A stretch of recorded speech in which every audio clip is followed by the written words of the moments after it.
Bro, kalau kita ngomongin sepak bola, pasti gak jauh deh dari yang namanya pemain legendaris. Ya, legenda, bukan sekedar pemain hebat yang viral karena skillnya di TikTok, tapi yang namanya udah kayak mantra di kepala para penggemar bola sejati. Ini bukan soal pemain yang jago satu musim terus hilang kayak mantan yang ghosting, tapi mereka yang jejaknya masih kebaca walau udah pensiun puluhan tahun. Legenda itu kayak warung kopi yang gak pernah tutup, selalu ada, selalu dikenang dan selalu jadi topik obrolan abadi. Pertama-tama siapa sih nggak kenal sama Diego Maradona? Nih orang bukan cuma jago gocek, tapi juga jago bikin dunia bengong. Waktu dia nyetak gol pakai tangan ke gawang Inggris di Piala Dunia 1986, dia bilang itu tangan Tuhan. Lah kalau gue sih ngaku tangan sendiri biar nggak ditanya Tuhan pan gitu.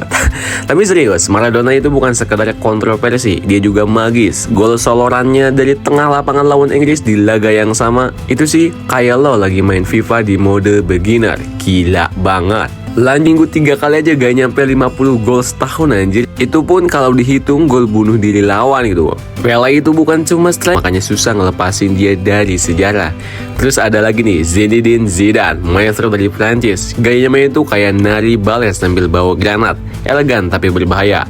Jizou ini badan kopi hitam, pahit kalau diteguk mentah-mentah, tapi nikmat banget buat yang ngerti rasa. Zidane itu playmaker yang tenang, bisa ngatur tempo kayak konduktor orkestra. Tapi ya itu emosinya kadang kayak kompor gas. Final Piala Dunia 2006 itu sundul Materazzi, kemudian kartu merah. Tapi tetap dia legenda. Sundulannya bukan cuma ke orang, tapi juga ke sejarah. Gelo nih orang nyundul-nyundul aja tuh. Nah kalau ngomongin jenius dan kontroversi dalam satu paket hemat, kita juga punya Eric Cantona, raja Manchester United sebelum era Beckham CS.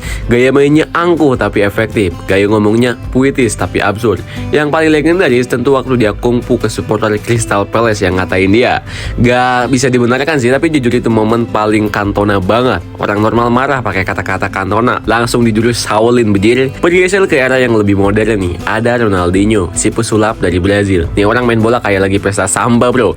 Senyum yang gak pernah lepas, sikilnya bikin bek lawan mual-mual, elastiko, neluk pas, juggling di tengah pertandingan, semuanya keluar kayak dia lagi main di pantai. Dan yang paling bikin orang jatuh cinta, dia main bola buat senang-senang anjir, buat have fun doang, bukan buat drama gitu.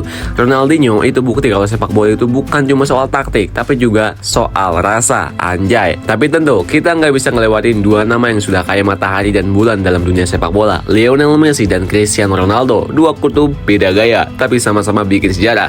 Messi itu ibarat pelukis kecil, pendiam, tapi tiap sentuh bola yang lahir adalah masterpiece. Dia nggak banyak gaya, tapi permainannya bikin kita nangis dan haru. Sementara Ronaldo itu kayak gladiator, atlet sempurna, kerja keras, ambisius, dan punya ego sebesar lapangan.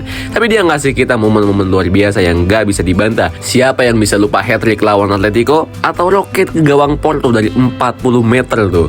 Uniknya, dua orang ini bukan cuma hebat sendiri, tapi juga ngangkat derajat klub dan liga tempat mereka main. Messi bikin La Masia terdengar kayak Hogwarts. Ronaldo bikin semua orang tiba-tiba pengen beli jersey Juventus. Mereka bukan cuma pemain, tapi juga branding global. Tapi dibalik semua itu, tetap mereka cinta bola bro.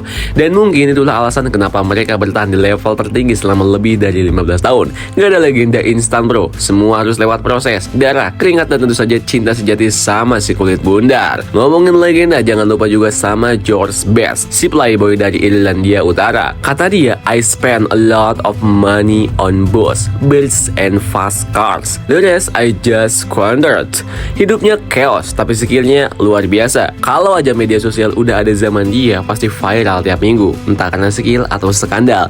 Dan dari tanah air kita juga punya legenda sendiri kayak Rocky Yakobi, Roni Patinasarani, dan Bambang Pamungkas. Mereka mungkin gak main di Eropa, tapi buat jutaan orang Indonesia mereka adalah simbol semangat dan harapan.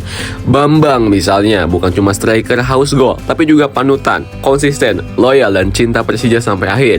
Akhirnya legenda itu bukan cuma soal trofi atau statistik, tapi soal bagaimana mereka bikin orang jatuh cinta sama sepak bola. Mereka itu kayak lagu lama yang masih enak didengerin walau udah diputar ribuan kali. Dan warung kopi kayak gini adalah tempat terbaik buat nginget mereka. Dengan kopi hitam, obrolan ngalir ngidul, dan tentu saja nostalgia yang gak pernah basi. Gimana menurut kalian nih guys?